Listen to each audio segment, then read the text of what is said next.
Hello and welcome to my video, Salem Witch Trials. When most people are asked to think about a witch, their first image is normally the typical old hag with long nose and pointed hat. In February 1692 to May 1693, for the colony located in Salem, Massachusetts, their idea of a witch was that anyone could be one. This was one of the cases in American history where mass hysteria played a huge part in the deaths of 20 innocent people.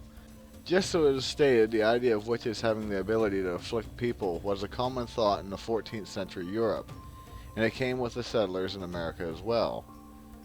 Recently, an outbreak of smallpox had hit the area, but on January of 1692, 9-year-old Elizabeth Betty Paris and 11-year-old Abigail Williams began exhibiting strange behavior.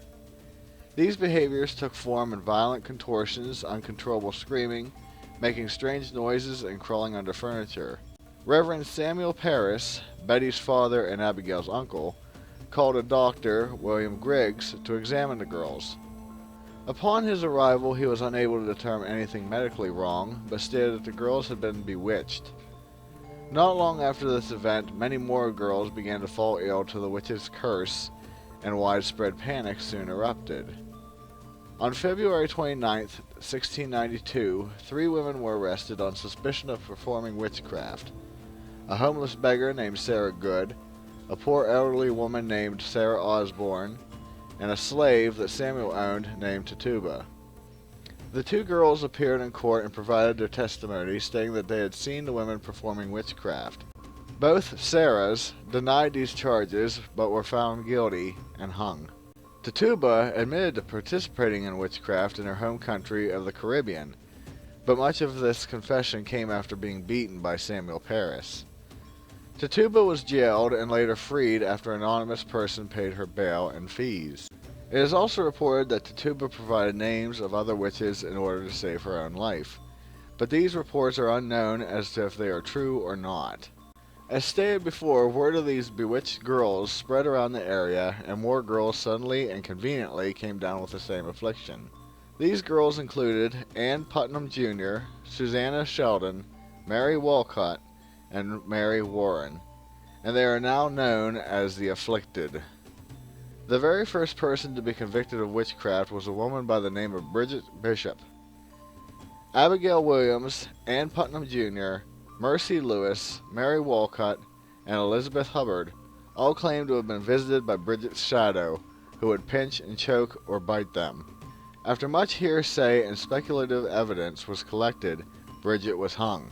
These girls commonly would go into spasms if the accuser looked at them, and would only regain their composure if touched by the accused. As fate would have it, the girls soon turned against each other and began accusing each other of witchcraft if one stepped out of line or attempted to expose the fraud. Mary Warren had this happen to her, and during her trial confessed to witchcraft and began accusing other people of it as well. Mary was sent to jail, but later released. With so many cases appearing in court, the governor named William Phipps set up a special court to deal with the cases, called the Court of Oyer, which means to hear, and Terminer, which means to decide. With these trials going on, a minister named Cotton Mather and his father Increase Mather both spoke publicly about disagreeing with the court's accepting spectral evidence in the cases. They went on record as stating all trials needed to have the same amount of evidence as is needed to convict someone of any other type of crime. Their concerns were mostly unheeded and only gained popular opinion near the end of this terrible event.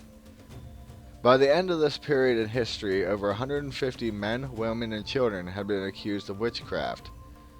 19 people were hung after being convicted, and a man by the name of Giles Corey was pressed to death after he refused to plead guilty.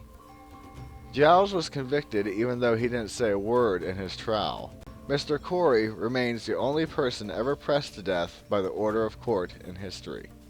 A common misconception is that witches, or should I say wrongfully accused individuals, were burned at the stake. According to English law, which presided in the area during this time, immolation wasn't permissible. In spite of this, most movies and shows about this topic show people being burned.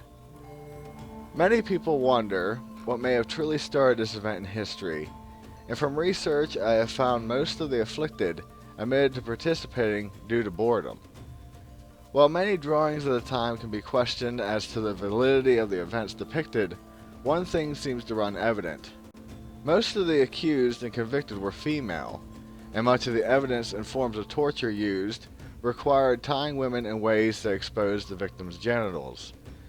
The case of Bridget Bishop involved a claim that she had a third nipple as proof of her being a witch, and this led to her being stripped topless during her trial, and consequently the claim was false. This leads me to believe that some of these trials could boil down to the perverse need to see some of these women naked. This is just my theory and could be totally off here, but I felt it was worth noting. As an interesting turn of events, in 1976, Science magazine published a study of a scientific reason that would cause the original ailments that were blamed for witchcraft. In this report, toxicologists hypothesized that the fungus ergot, which is found in rye, wheat, and other cereals, could be to blame. If someone is afflicted with this fungus, it causes delusions, vomiting, and muscle spasms. On January 1697, Massachusetts court declared a day of fasting in memory of the tragedy that befell the victims of the town. Restitution was paid to victims' families and their good names were restored publicly. Sadly, it wasn't until 1957 that Massachusetts finally decided to offer a public apology.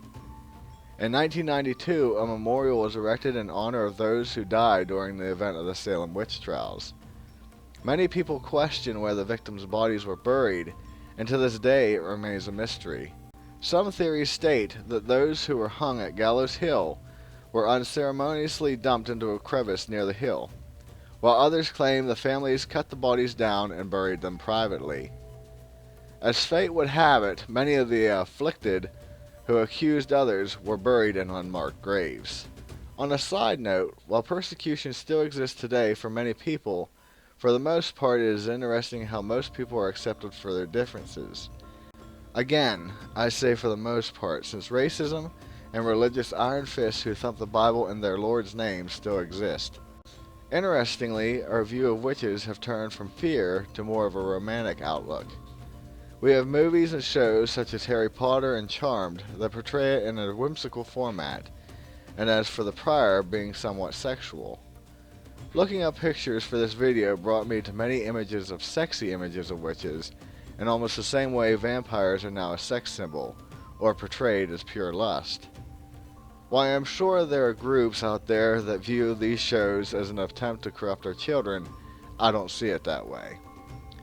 Watching shows about zombies don't make me want to go out to the graveyard and start raising the dead, but again, that's my viewpoint. In this switch in view of witches from being feared to being a sex object, I find it interesting how much has changed in our perceptions. At this point, I want to post a list of the victims' names.